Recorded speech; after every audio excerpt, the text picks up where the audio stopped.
교회 여러분 안녕하세요. 2020년 12월 5일 토요일 매일 묵상입니다. 다 함께 새 찬송가 286장, 통일 찬송가 218장 1절과 3절을 찬양하겠습니다. 주 예수님 내 맘에 오사 날 붙들어 주시고 내 마음에 새 힘을 주사 늘 기쁘게 하소서. 사랑의 주 내 마음속에 찾아오사 내 모든 죄 사하시고 내 상한 맘 고치소서. 주 예수님 내 맘에 오사 날 정결케 하시고 그 은혜를 내 맘에 채워 늘 충만케 하소서. 사랑의 주 내 마음속에 찾아오사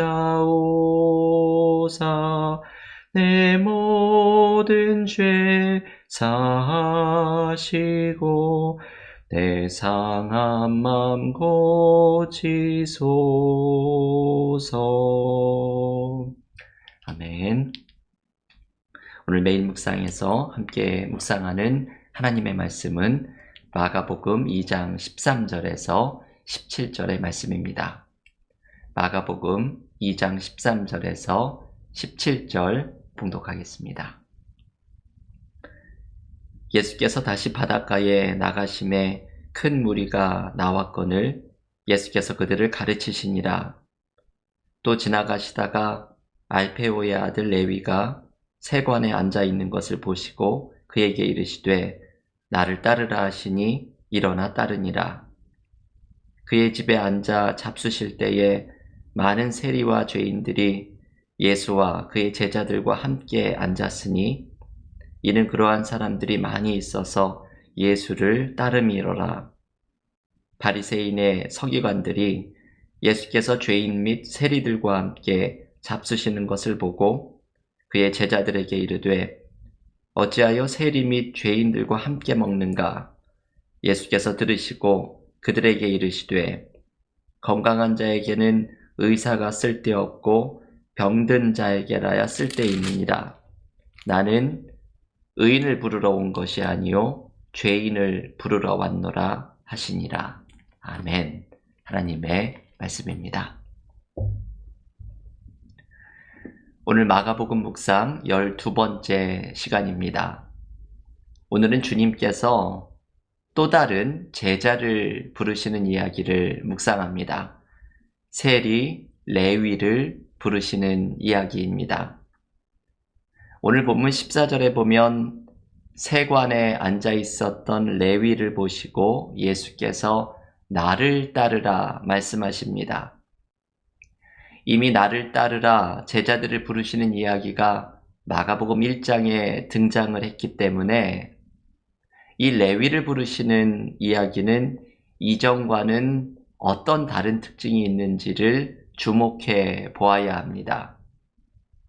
1장에 나오는 제자들을 부르시는 이야기와 다른 점은 레위가 세리였다는 것입니다. 당시에 세리는 로마 제국을 대신해서 세금을 거두어 드리는 사람인지라 유대인에게는 경멸의 대상이었습니다. 그래서 오늘의 본문에 보면 세리를 죄인과 동등한 자리에 놓습니다. 오늘 주님이 또 다른 제자를 부르시는 이야기가 특별한 점은 죄인과 동일시되는 세리를 주님의 제자로 부르신 것입니다. 다른 사람들은 함께하기도 꺼리는 경멸의 대상인 세리를 주님께서는 당신의 제자로 불러주신 것입니다. 더욱 놀라운 것은 세리 레위의 집에 들어가셔서 다른 세리와 죄인들과 함께 식사를 하십니다. 오늘 본문 마가복음 1장 15절의 말씀입니다. 그의 집에 앉아 잡수실 때에 많은 세리와 죄인들이 예수와 그의 제자들과 함께 앉았으니 이는 그러한 사람들이 많이 있어서 예수를 따름이러라. 여러분, 이 식탁 공동체가 이루어지고 있는 이 장면을 상상해 보십시오. 주님이 함께 식사하는 자리에 앉아 있는 사람들은 많은 사람들에게 경멸과 조롱을 받던 세리와 죄인들입니다. 죄인들과 함께 식사를 하면 자신도 부정해지기에 율법에서는 금하고 있는 이 일을 주님은 아랑곳하지 않으시고 이들과 식탁 공동체를 이루십니다. 이것은 대단히 파격적인 일이지요. 어떻게 보면 위험한 일이기도 합니다. 왜냐하면 이것은 율법의 규정을 넘어서는 일이고 사람들이 금기시하는 타부와 편견을 넘어서는 일이기에 위험한 일입니다. 그런데 주님은 이 위험한 일을 아랑곳하지 않고 세리와 죄인들과 함께 식탁 공동체를 이루십니다. 그래서 이어지는 16절을 보면 바리새인과 서기관들이 어떻게 세리와 죄인들과 함께 밥을 먹을 수 있는가 판단하는 말을 합니다. 바리새인과 서기관들이 예수님과 대립하기 시작하는 일이 이렇게 시작이 되고 있는 것입니다. 여러분, 여기에서 참 대조적인 모습을 우리는 알 수 있습니다. 주님이 식사를 하고 있던 세리와 죄인은 하나님의 포용하시고 품어주시는 사랑을 감격적으로 경험하고 있지만 율법의 규정에 매인 강팍함과 교만함 속에 있던 바리새인과 서기관들은 하나님의 다스리심이 나타나고 있는 것을 보지 못하고 오히려 주님을 경계하기 시작합니다. 여러분, 여기에서 우리는 중요한 것을 묵상해야 합니다. 나는 과연 어느 편에 속한 사람인가를 묵상해야 합니다. 스스로 죄인이라고 생각하는 사람은 나 같은 죄인을 찾아오시는 주님의 은혜를 경험하고 감격합니다. 하지만 자신의 교만함과 고집스러움에 갇힌 사람은 주님을 만나지 못하고 주님의 은혜를 경험하지 못합니다.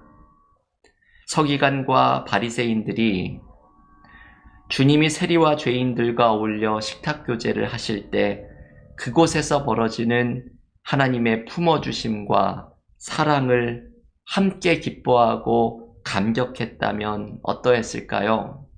이들에게도 주님이 선포하신 하나님의 다스리심이 드러나는 은혜가 임했을 것입니다.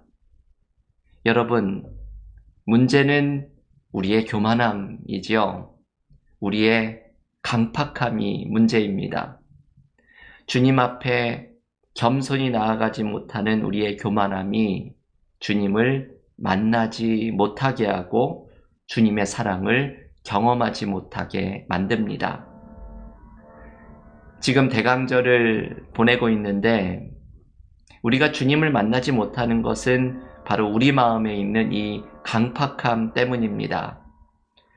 주님 앞에 나의 교만함과 굳어있는 마음을 내려놓고 겸손히 나아갈 때 주님이 우리를 만나주시고 주님이 우리를 품어주시는 은혜를 경험하게 될 줄로 믿습니다. 주님이 세리와 죄인들을 품어주셨듯이 우리도 연약한 이웃들과 교우들을 품어주며 사랑으로 하나의 공동체를 이루어 나갈 때 하나님의 사랑의 임재를 우리 또한 경험하게 될 줄을 믿습니다. 이번 대강절에 겸손히 주님 앞에 나아가며 주님을 만나는 은혜가 우리에게 넘치기를 기원합니다. 주님께서 바리새인과 서기관들의 비난을 들으시고 이렇게 말씀하십니다. 오늘의 본문의 가장 중요한 말씀은 바로 마가복음 2장 17절의 말씀이지요. 이 마가복음 2장 17절은 마가복음의 암송구절 가운데 하나입니다. 한번 한 목소리로 마가복음 2장 17절을 읽겠습니다.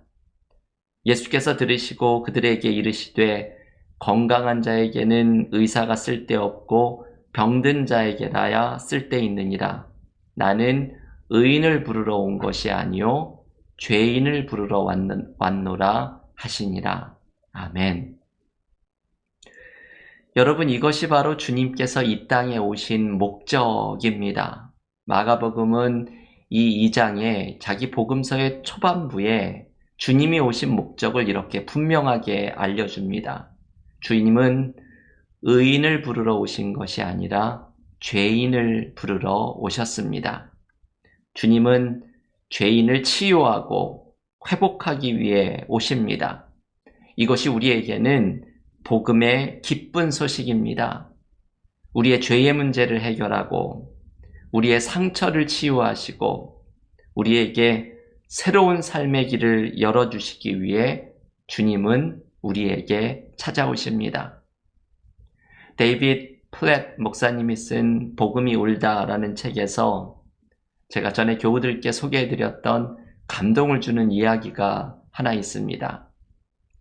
이 목사님이 히말라야의 가난한 마을을 갔다가 그 마을의 가난함 때문에 이 딸들이, 어린 소녀들이 사창가에 팔렸다가 극적으로 구조되어서 이들에게 새로운 삶을 준비시키는 센터를 방문한 적이 있습니다. 이 목사님이 이 센터를 방문했다가 이 소녀들이 만든 작품을 하나 봅니다.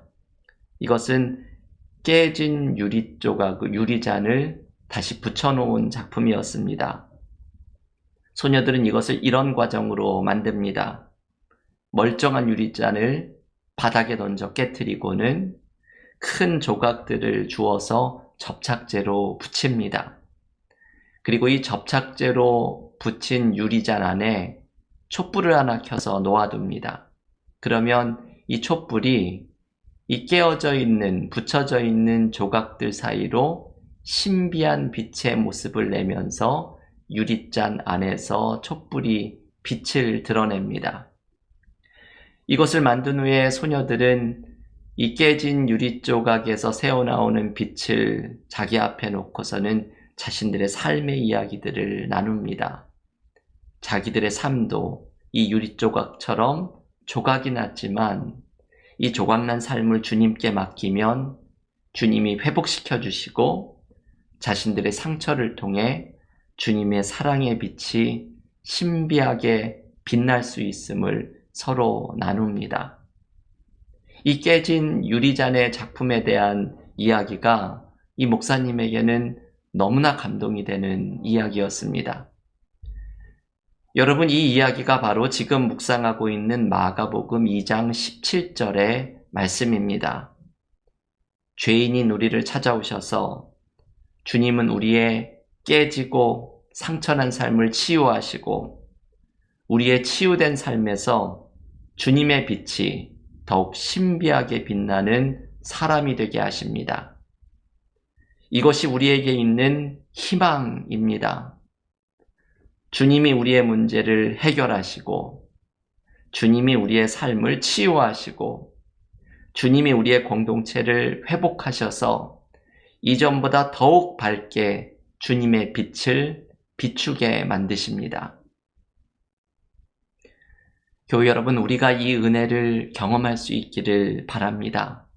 주님께서 오셔서 우리를 치유해 주시는 은혜를 경험할 때 우리의 가정이 세워지고 우리의 일터가 회복되고 우리의 공동체가 세워지는 은혜를 경험하게 될 줄로 믿습니다. 삶에 많은 어려움들이 있는 교우들이 많이 있습니다.